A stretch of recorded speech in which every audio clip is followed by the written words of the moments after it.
आप खान कोचिंग में 2019 में 12 या 13 जून को एक स्टूडेंट गिर गया था सीढ़ी से। सीढ़ी का रेलिंग घिरा हुआ नहीं था उस समय, पता नहीं अब घिरा गया कि नहीं गिरा गया। 4 मंजिला 5 मंजिला पे क्लास चलता, गिर गया, सर फट गया, पूरा आईसीयू में भर्ती हुआ, पता नहीं बाद में वो जिंदा बचा या क्या हुआ नहीं हुआ, कोई बात बाहर नहीं आने दिया गया, लिपापोती किया गया। काशदीप कीर्ति सर, अवध ओझा सर, खान सर, ये लोग देखिएगा कि पढ़ाई के अलावा दुनिया भर की खूब बातें करेंगे। और ये छात्रों की मौत हुई तो उस पर चुप्पी साध ली, एक शब्द नहीं तक निकला इन लोगों का। अगर खान सर कम फीस में बच्चों के हित के लिए, गरीब बच्चों के लिए ऐसा करते कि कम फीस में पढ़ाते, तो बच्चों की मौत पे बोलते, कुछ चुप नहीं रहते। चुप क्यों है खान सर? कोचिंग में ताला लगा के बाहर क्यों घूम रहे हैं? प्रशासन ने कोचिंग बंद करने का नहीं कहा है, नहीं प्रशासन ने ताला लगाया, बल्कि ये खुद ताला लगा के गायब है। क्यों? क्योंकि इनके कोचिंग में सुरक्षा की व्यवस्था, अगर ये बिजनेस नहीं है खान सर का, तो क्यों सुरक्षा के प्रति कोई व्यवस्था नहीं है इनके कोचिंग में? क्यों नहीं? आज क्यों कोचिंग छोड़ के भाग गए? कोचिंग बंद करके क्यों भाग गए? तो अश्लीलता लोगों को ज्यादा पसंद है। अश्लील बात बोल के रील्स बना के वायरल कर देता अपना आईटी सेल रख के, तो लोग को अश्लीलता ज्यादा पसंद है, अश्लीलता लोग ज्यादा देखते हैं।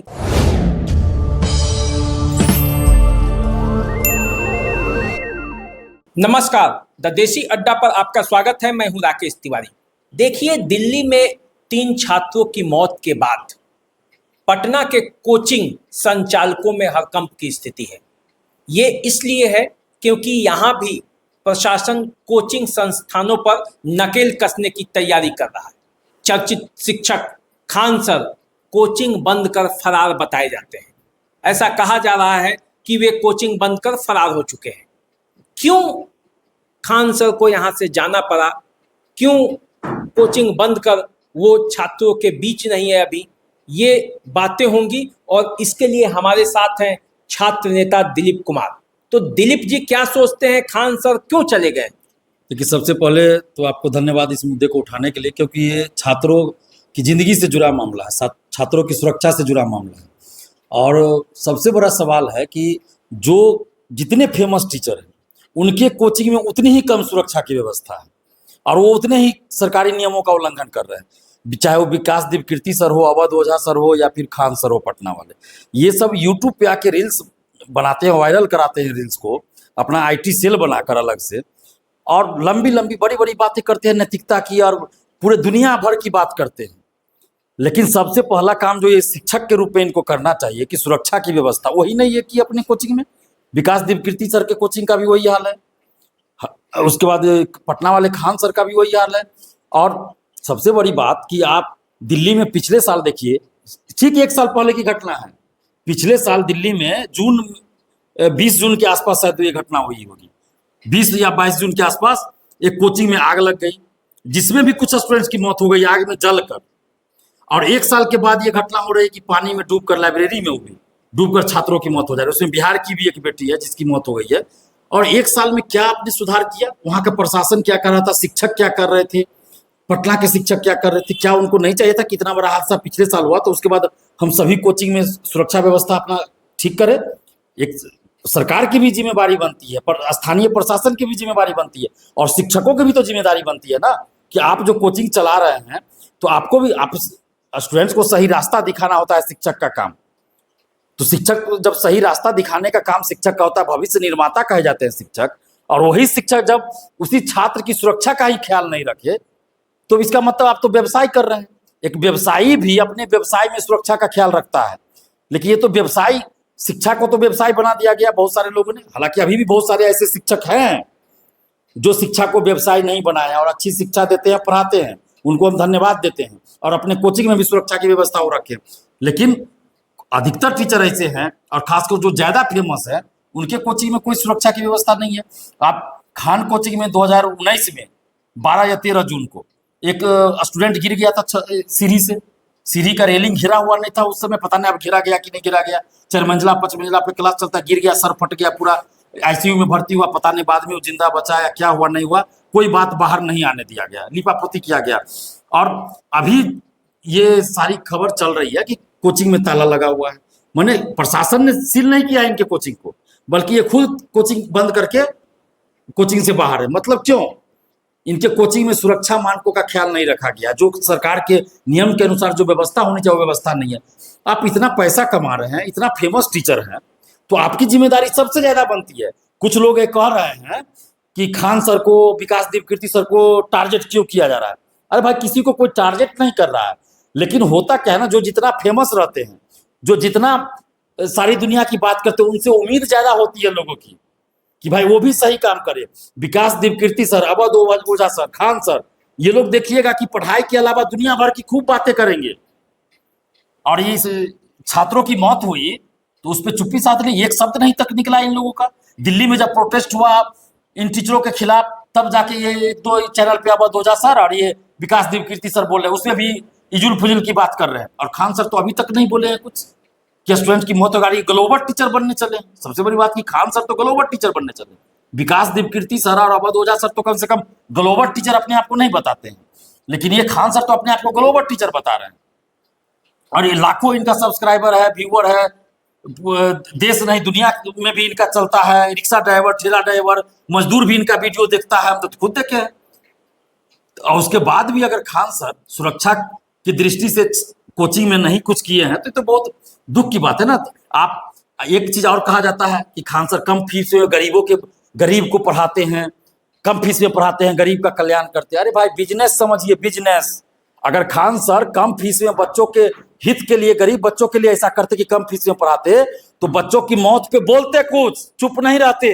चुप क्यों है खान सर? कोचिंग में ताला लगा के बाहर क्यों घूम रहे हैं? प्रशासन ने कोचिंग बंद करने का नहीं कहा है, न ही प्रशासन ने ताला लगाया, बल्कि ये खुद ताला लगा के गायब है। क्यों? क्योंकि इनके कोचिंग में सुरक्षा की व्यवस्था नहीं है, न पीने के पानी का व्यवस्था है, न फायर सेफ्टी की व्यवस्था है, न सीढ़ी है सही से, न ही एंट्री एग्जिट का अलग अलग गेट है। और मीडिया में बोलते हैं कि 3-3, 4-4 गेट है। सब झूठ बात बोलते हैं, जाके देख ले सब लोग। 4-4, 5-5 रूम में हॉल में क्लास चलता है। और ये एसडीएम साहब जब गए तो इन्होंने क्लास रूम तक नहीं दिखाया, बरगला के चले गए और इसलिए क्लास बंद करके बाहर चले गए। तो ये जो कहते हैं लोग कि कम फीस में पढ़ाते हैं, तो इसको बिजनेस समझिए। अगर कोई सामान, कोई वस्तु की कीमत हम कम कर देते हैं तो उसका खरीदार ज्यादा होगा। मान लीजिए कोई वस्तु 100 रुपया में कोई बेच रहा है, उसको खरीदने वाला 1000 आदमी है, और उसी वस्तु का हम कीमत 100 से घटा के 10 रुपया कर दे, उसको खरीदने वाला करोड़ों लोग होगा। फायदा किसमें हुआ? तो वही बात हो रहा है। कोई ले रहा है यूपीएससी का 1 लाख फीस, कोई ले रहा है दरोगा बैच का 5000 फीस, और ये पढ़ाएंगे 999, 699। तो जो 5000 फीस ले रहा है दरोगा के लिए, उसके कोचिंग में पढ़ रहा है 200 लड़का एडमिशन लिया क्योंकि फीस 5000 है। अब ये कर दिए 99 रुपया में, 699 में एडमिशन ले लिया 4 lakh 5 lakh student. Online batch शुरू करके कितना बार हुआ है कि 99 का ऑनलाइन बैच शुरू कर दो, 2-4 क्लास ले लो, उसके बाद कोई बैच नहीं, खत्म। अब लाखों स्टूडेंट ने 99 रुपया में एडमिशन ले लिया, कितना करोड़ रुपया आ गया। और वो स्टूडेंट समझता है कि 99 रुपया न गया था मेरा, क्या जाए सर से मांगने के लिए। 2-4-10 स्टूडेंट ऐसा होता है जो फोन करके कहता है कि मेरा 99 रुपया वापस कर दीजिए। हमारे पास फोन आया कई कि 99 रुपया में हमने बैच लिया था खान सर का, 2-4-5 दिन पढ़ाए, उसके बाद बैच खत्म कर दिए, कभी पढ़ाए ही नहीं। तो इस तरह से बिजनेस किया जाता है। अगर ये बिजनेस नहीं है खान सर का, तो क्यों सुरक्षा के प्रति कोई व्यवस्था नहीं है इनके कोचिंग में? क्यों नहीं? आज क्यों कोचिंग छोड़ के भाग गए? कोचिंग बंद करके क्यों भाग गए? स्टूडेंट की जिंदगी से क्या कोई बड़ा चीज होता है? जब स्टूडेंट की जिंदगी ही नहीं रहेगी तो 99 रुपया 699 पढ़ के क्या होगा? और वो भी सिलेबस पूरा नहीं होता है। सबसे बड़ी बात है, आप फी कम कीजिए, ज्यादा कीजिए, वो अलग चीज है, लेकिन सिलेबस भी पूरा होना चाहिए ना। और जो परीक्षा का सिलेबस है वो पूरा होना चाहिए। तो यहाँ पता चलेगा पढ़ाई से ज्यादा लड़का लड़की का बात हो रहा है, अश्लील बात हो रहा है। तो अश्लीलता लोगों को ज्यादा पसंद है। अश्लील बात बोल के रील्स बना के वायरल कर देता है अपना आईटी सेल रख के, तो लोग को अश्लीलता ज्यादा पसंद है, अश्लीलता लोग ज्यादा देखते हैं, इसलिए वायरल हो जाता है। चलिए, ये बात तो सामान्य दिनों की हो गई। हम आपसे ये जानना चाहते हैं कि बिहार में जितने कोचिंग है उसके लिए क्या होना चाहिए, वो कैसे मापदंड में? खान सर तो हैं, खान सर बंद करके चले गए, लेकिन बिहार में ऐसे सैकड़ों कोचिंग चल रहे हैं जहां पे ये मापदंड की व्यवस्था नहीं की गई है। इसके लिए कौन दोषी है? देखिए, बिल्कुल बहुत कम कोचिंग ऐसा होगा जहां की सरकार के जो नियम है, जो सुरक्षा के मानक है, उसके अनुसार चल रहा होगा। तो हम तो सभी कोचिंग की बात कर रहे हैं, ऐसा नहीं कि सिर्फ खान की बात करें। खान की बात इसलिए ज्यादा हो जाती है क्योंकि हर मुद्दा पे खान ज्यादा बोलते हैं। सारा मीडिया जाके खान से हर मुद्दा पे बैठ लेते हैं। किसी को छींक भी आ गया तो उस पर खान बैठ देंगे। तो भाई उसको तो फॉलो करते हैं ना लोग। जैसे खान हुआ, खान क्या हो गए, खान सर फेमस हो गए ज्यादा, तो अगर जो फेमस आदमी है उसी के यहाँ सुरक्षा व्यवस्था नहीं है तो अन्य टीचर कैसे करेंगे? अगर उनके यहाँ सुरक्षा व्यवस्था रहता तो आज अन्य जो शिक्षक है, अन्य कोचिंग है, तो वो भी देखते नहीं खान सर के यहाँ ऐसी व्यवस्था हम भी करते, वो तो लोग फॉलो करने लगते। लेकिन दूसरा उसी कैंपस में दूसरा टीचर क्या देखेंगे, अरे खान सर के यहाँ तो है ये नहीं व्यवस्था, तो हम क्या करें व्यवस्था। तो ये मानसिकता भी लोगों की होती है, इसलिए खान सर पे ज्यादा ये होता है। लेकिन और भी जो कोचिंग है, किसान कोल्ड स्टोर में हो, भिकना पहाड़ी में हो, बोरिंग रोड चौराहा पे हो, या और भी कहीं पटना के अलावा कहीं भी हो, हर जगह सुरक्षा का मानक होना चाहिए, जो सरकार का नियम है उसके अनुसार होना चाहिए।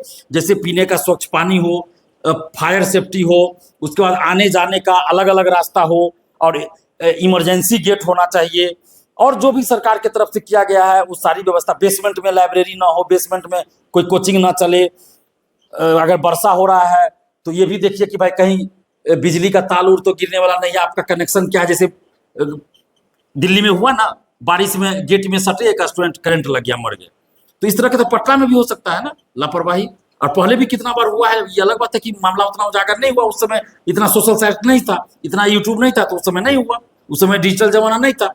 लेकिन पटना में भी हम लोग देखे 2010 से पहले इस तरह की कई घटनाएं कहीं कहीं हुई है। तो इसलिए सरकार को भी चाहिए कि ये नहीं कि एक दिन दिखाने के लिए कर दिया, बाद में फिर सो गए।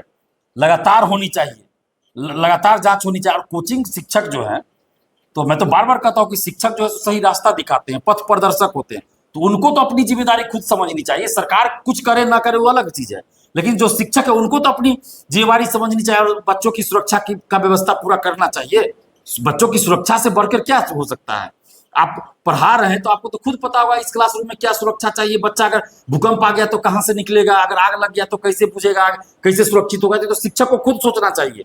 ये प्रशासन जो है, कोई भी प्रशासन हो, वो हर क्लासरूम में जाकर, हर रूम में जाकर चेक नहीं कर पाएंगे, क्योंकि अभी भी बहुत सारा कोचिंग ऐसा है जो चोरी छिपे चल रहा है, बेसमेंट में कहाँ कहाँ। तो जरूरी नहीं कि प्रशासन वहां तक पहुंच ही जाए। इसलिए मैंने कहा था कि प्रशासन, जिला प्रशासन पटना का जो है, वो एक हेल्पलाइन नंबर भी जारी करे, ताकि स्टूडेंट्स उस पर फोन करके अपनी जो शिकायत हो या जो अपना डिमांड हो वो रख सके, अपना दर्द सुना सके। क्योंकि स्टूडेंट्स अगर फोन करेंगे, स्टूडेंट्स के लिए अगर एक हेल्पलाइन नंबर दे दिया जाए तो स्टूडेंट फोन करके बता सकते हैं कि हाँ हम यहाँ कोचिंग करते हैं, यहाँ लाइब्रेरी में, यहाँ लॉज में, यहाँ ये दिक्कत है। लेकिन जिला प्रशासन के लोग हर लॉज में नहीं जा पाएंगे, हर कोचिंग में नहीं जा पाएंगे, संभव नहीं है। चलिए खान कोचिंग हुआ, 2-4 और कोचिंग है फेमस है, तो वहां चले जाएंगे, या जिसका बैनर पोस्टर बाहर देख रहे हैं वहां चले जाएंगे। लेकिन बहुत सारा कोचिंग है जो बहुत गली के अंदर चलता है, बेसमेंट में चलता है, वहां आप नहीं जा पाइएगा ना, नहीं पता चलेगा। इसलिए हेल्पलाइन नंबर जारी हो ताकि छात्र उस पर अपनी बात रख सके, शिकायत कर सके। और स्टूडेंट्स को भी चाहिए, जहां भी आप पढ़ रहे हैं, जहां भी रह रहे हैं, चाहे वो कोचिंग हो, लाइब्रेरी हो या लॉज हॉस्टल हो, अगर कोई दिक्कत आपको लग रहा है, सुरक्षा पे खतरा लग रहा है, तुरंत उसकी शिकायत आप कीजिए। संबंधित जो भी आपका है कोचिंग वाले से कीजिए। अगर उस समस्या पे वो ध्यान नहीं दे रहे तो जिला प्रशासन से आप शिकायत कीजिए। अगर आपको जिला प्रशासन के पास डरने की जरूरत नहीं है, फिर भी अगर आपको लगे कोई दिक्कत, आप हमको फोन कीजिए, हम आपके लिए आवाज उठाएंगे। तो देखिए, ये थे दिलीप जी, और जिन्होंने छात्रों को लेकर और जो खान सर का कोचिंग में ताला बंद करके फरार हो गए हैं उस पर अपना विचार रखे। आपका क्या विचार है आप कमेंट करके हमें बताएं। फिर मिलेंगे। देसी अड्डा को सब्सक्राइब कर लीजिए, फेसबुक इंस्टाग्राम पे हमें फॉलो कीजिए। नमस्कार।